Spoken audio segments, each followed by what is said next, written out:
السلام عليكم ورحمة الله وبركاته. النهارده مع بعض فيديو جديد، تطبيق جديد. خلي بالك من اي تطبيق بيقولك ده هيظبط لك شغلك كله بضغط زرار، لان السؤال الحقيقي هنا هو بيسهل حياتك فعلا ولا بياخد خطوة ورا خطوة كسيستم انت مش شايفه اصلا. تفاصيل النهارده هنتكلم النهارده عن تطبيق زانيتشار، نظام الموارد البشرية، بس مش من منظور الإعلاني، من منظور واحد شكاك بيحب يشوف الصورة كاملة قبل ما يصدق أي كلام أو أي حاجة. أول سؤال بيجي في دماغي: ليه الشركة أو التطبيق يديك نظام HR كامل سهل ومجاني أو شبه المجاني، وفي الأصل بيشتغل على إدارة روابط وموظفين وبيانات حساسة جدا؟ هل فعلا السهولة دي لصالحك ولا دي طريقة ذكية عشان تمسكك جوه نظام من غير ما تحس؟ خلينا نبدأ نفهم التطبيق يشتغل ازاي او ايه مميزات وعيوبه.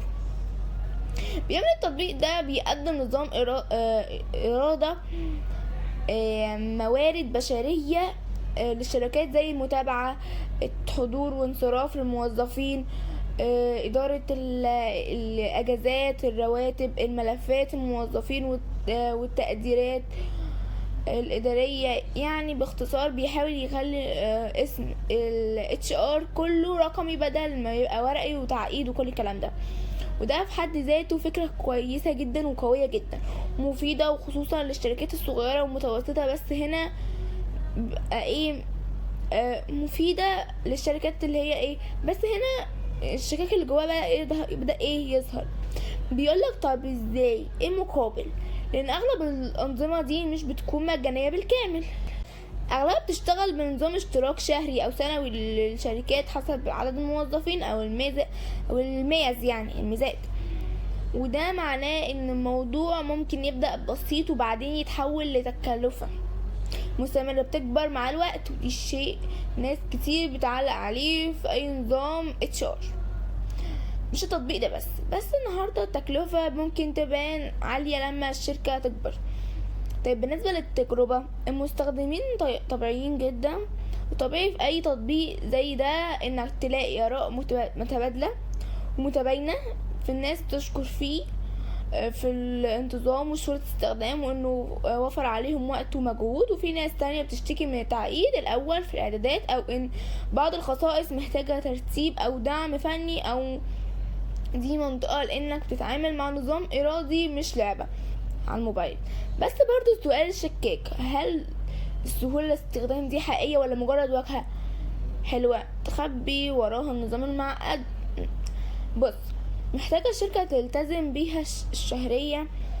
التطبيق بيشتغل في أسواق ودول يعني ايه متعادلين شوية في الشرق الأوسط، آسيا، وبشكل عام، لأن الموجه للشركات اللي عايزة تحاول إرادتها لنظام رقمي، وده يخليه أقوى من ناحية الانتشار، لكن برضو يخليك تفتكر إن أغلب الأنظمة HR السحبي بتكون بنفس الفكرة: اشتراك زائد خدمات زائد إضافات مدفوعة، نموذجية تجارية واضحة. يعني الشركة بتكسب من اشتراكات مش تحميل التطبيق نفسه، وده نموذج طبيعي في نوع من البرامج دي، مش طرق خفية زي ما الناس ساعات بتتصور، لكنها بيخلي الاعتماد مستمر على الخدمة طول ما الاشتراك شغال عليه. طيب الاستخدام صح. طيب للتطبيق ده بيكون ان الاشتراك الاول تحديد الاحتياجات بوضوح عند الموظفين او عدد الموظفين، نظام الاجازات، طريقة الرواتب، وبعدين يتم ضبط الاعدادات خطوة بخطوة مع فريق الدعم او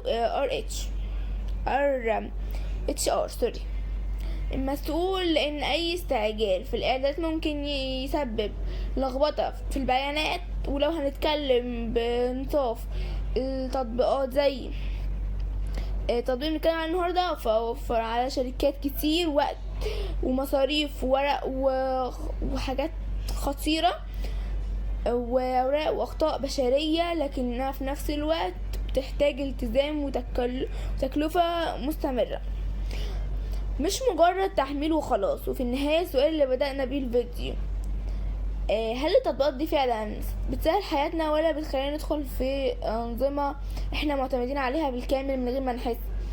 الإجابة هتفضل حسب استخدامك انت وفهمك انت للنظام، مش مجرد اسم تطبيق. لو عجبك تحليل ده واشتريت مني الاسلوب، يعني اسلوبي عجبك، وفي نفس الوقت الاسلوب الشكاك اللي بيكشف الصورة من كل الاتجاهات، اعمل لايك واشترك في القناة وفعل الجرس عشان يوصلك كل جديد. سلام.